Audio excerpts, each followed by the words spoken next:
Ya pemirsa, Rabu Pon tiba namun reshuffle Kabinet Indonesia Maju tak kunjung menjadi nyata. Namun bukannya reshuffle, publik justru dikejutkan dengan pertemuan Partai Nasdem dengan Partai Golkar.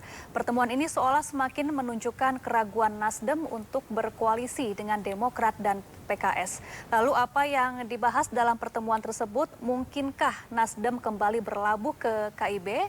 Kita akan membahasnya bersama Hetifah Syaifuddin, Wakil Ketua Umum Partai Golkar, dan juga ada Pak Henry Satrio, pengamat politik Kedai Kopi. Selamat sore Ibu Hetifah dan juga Pak Henry, apa kabar? Selamat Halo, sore, Mbak Pak. Safa. Oke. Baik-baik, Bu Heti. Apa Hai, kabar? Pak Sehat ya? Ensat. Sehat. Baik, terima kasih. Saya ingin ke Pak Henry terlebih dahulu. Pak Ya, Henry, hari ini Partai Nasdem bertemu dengan Partai Golkar di tengah menguatnya isu reshuffle kabinet. Apa yang Anda baca dari pertemuan ketua umum kedua parpol ini? ya tadi sudah dijelaskan gamblang sih bahwa ini pertemuan silaturahim ya. Tapi kan dalam sebuah peristiwa politik, apalagi yang bertemu adalah dua orang ketua umum, pastinya tidak bisa terlepas dari persepsi-persepsi politik, Safa.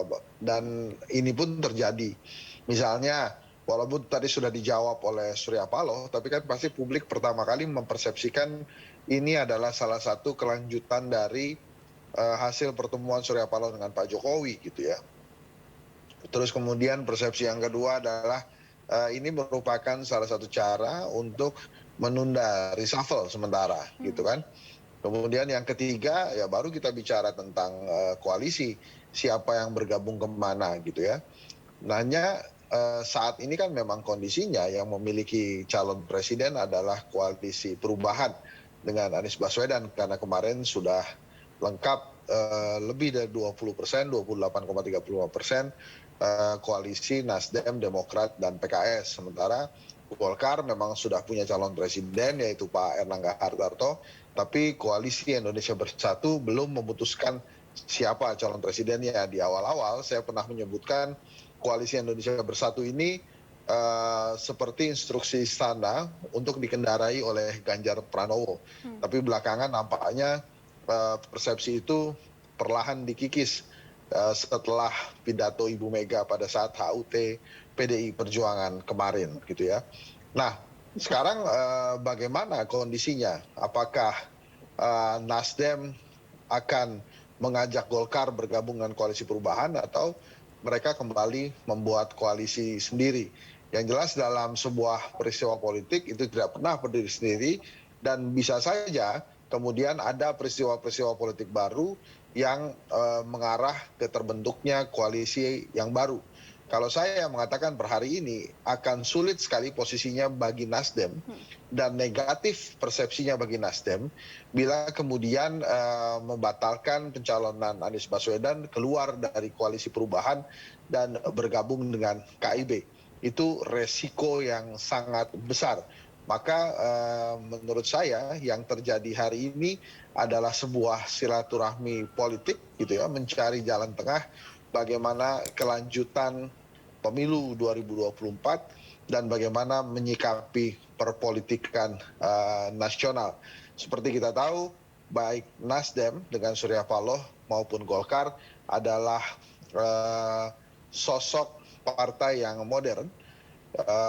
Pak Surya Paloh alumni Golkar yang memang dilatih untuk tidak memiliki tokoh sentral di Golkar, sementara Nasdem sendiri dengan berbagai manuver yang telah dilakukan selama ini sangat membantu Pak Jokowi. Jadi artinya saya sih menduga bahwa pertemuan ini hanya pertemuan silaturahim biasa yang membahas tentang berbagai isu yang terjadi di perpolitikan Indonesia saat ini. Tapi ya, saya yakin sekali pasti juga membahas sikap Presiden Jokowi terhadap pencalonan Anies Baswedan yang telah dilakukan oleh Nasdem. Terlebih saat ini koalisi perubahan sudah siap untuk mendaftarkan diri, walaupun hanya tinggal menunggu dua tahap lagi nih, atau dua langkah lagi nih Mbak Safa. Yang pertama adalah penandatanganan komitmen antara Anies Baswedan, Nasdem, Demokrat, dan PKS. beserta siapa kira-kira calon wakil presidennya. Kalau dikatakan pertemuan ini biasa-biasa. Ya, Pak Henry. Baik, Halo? baik, Ya. baik. Bu Hetifah, tadi Pak Henry menyebut bahwa pertemuan antara Ketua Umum Partai Nasdem dan Golkar ini merupakan salah satu upaya Partai Nasdem untuk menunda reshuffle kabinet. Apa sesungguhnya yang dibahas dan apakah pertemuan tadi ini merupakan bagian dari lobi politik Partai Nasdem lewat Golkar, Bu Hetifah? Iya, menarik ya. Kebetulan kan saya juga hadir dan membersamai Pak Ketua Umum, Pak Erlangga, bertemu dengan Pak Surya Paloh, ya, atau kita menyebutnya Bang Surya Paloh. Kelihatan sekali ya dua tokoh bangsa ini ketika bertemu memang ini bukan tokoh yang asing satu sama lain. Situasinya tuh sangat cair, ya, akrab, terbuka, gitu, belak-belakan apa adanya. Kami pun juga seperti itu ya, menganggap beliau itu kan bukan orang asing ya. Jadi suasana yang dibangun itu memang sangat hangat lah gitu ya. Dan saya melihat bahwa kunjungan Nasdem ini memang sangat berarti sekali ya untuk bangsa dan negara gitu. Jadi bagaimana semua elemen gitu ya, walaupun pilihannya saat ini atau strategi politik yang dipilih oleh masing-masing pihak yaitu Golkar dan Nasdem itu berbeda gitu, tetapi yang dibahas itu lebih apa kesamaan dan apa yang kira-kira bisa menyatukan gitu ya. Salah satunya adalah kesepakatan bahwa Golkar dan Nasdem akan terus menjaga ya momentum kemajuan yang telah diraih, karena kan kita baru saja melampaui masa COVID dan masih ada tantangan-tantangan baru ke depan. Jadi kita harus menjamin ya bersama bahwa kepemimpinan Pak Jokowi ini juga akan berakhir dengan baik dan tadi momentum-momentum kemajuan ini tidak kita lewatkan gitu. Jadi sebetulnya yang dibahas memang banyak hal-hal yang menyangkut kebangsaan gitu. Soal politik juga tentu saja ya, karena memang kita sudah mendekat ke pemilu 2024 dan tentu saja suksesi kepemimpinan dan lain-lain tentu menjadi hal yang juga menarik untuk dibahas sesuai dengan tadi ya peran dan pilihannya masing-masing gitu. Tapi kalau saya tadi melihat ya banyak diksi-diksi yang diarahkan gitu ya untuk hal-hal yang sifatnya tuh lebih bukan kepentingan yang sangat sempit ataupun kepentingan-kepentingan yang sifatnya jangka pendek, tapi lebih bagaimana silaturahim untuk mendiskusikan tantangan bangsa agar bisa terus terupdate gitu, Mbak. Gitu. Baik. Jadi ini asik lah tadi ya. Jadi banyak diskusi-diskusi dan diksi-diksi yang diambil tuh yang menunjukkan bahwa penting demokrasi itu dan juga momentum itu dijaga. Baik, Pak Henry, ini wacana reshuffle kian menguat. Presiden Jokowi juga telah beberapa kali melemparkan sinyal reshuffle dan kemarin juga ada beberapa menteri yang telah dipanggil ke istana. Namun hingga hari ini belum ada tanda-tanda Presiden Jokowi mengumumkan reshuffle kabinet. Apa tanggapan Anda? Kira-kira apa yang terjadi, Pak Henry Satrio? Ya, kalau reshuffle itu kan, Mbak, sebetulnya kata kuncinya kan di terserah ya. Kalau pakar hukum tata negara bilang prerogatif presiden, tapi kalau kita pakai kata terserah aja lah. Itu kan terserah presiden tuh. Jadi kalau sampai hari ini belum ada ya memang nggak ada gitu. Lagian kan memang di masa injury time ini pilihannya selalu boleh mengganti pemain atau memang meneruskan sampai pertandingan usai. Nah ini kan masih tergantung Pak Jokowi. Apakah harus Rabu Pon juga tergantung Pak Jokowi gitu. Hanya yang jelas memang setelah ini tidak ada reshuffle gitu ya, menjadi perhatian kita nih apakah kemudian Pak Jokowi sebetulnya pada saat pertemuan dengan Surya Paloh kemarin hanya meluruskan kesalahpahaman tentang pencalonan Anies Baswedan, artinya mungkin Pak Jokowi bertanya juga gitu ke Pak Surya Paloh, kenapa saya nggak dikabarin, dikasih tahu gitu ya tentang pencalonan atau deklarasi itu.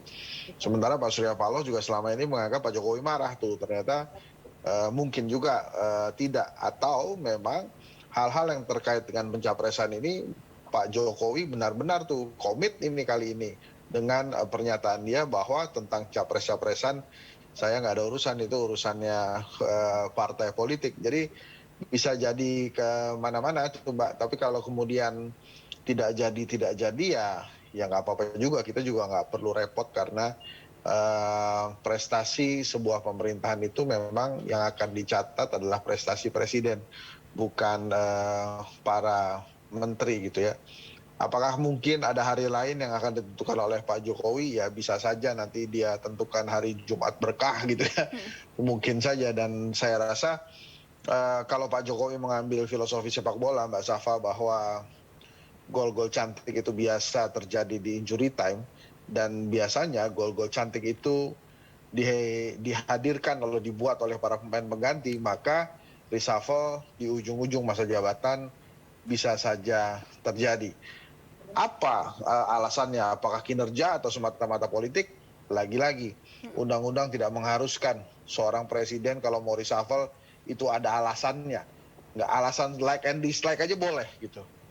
Jadi saya nggak suka, saya suka itu boleh. Jadi kita juga tidak perlu memikirkan alasannya, hanya memang Pak Jokowi perlu memikirkan reaksi pasar, reaksi dunia internasional, reaksi pebisnis, dan reaksi rakyat. Nah itu saya rasa dan saya yakini Pak Jokowi lebih dari hanya mumpuni dalam menentukan keputusan akan reshuffle atau tidak.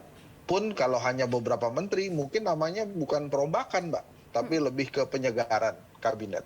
Gitu kira-kira.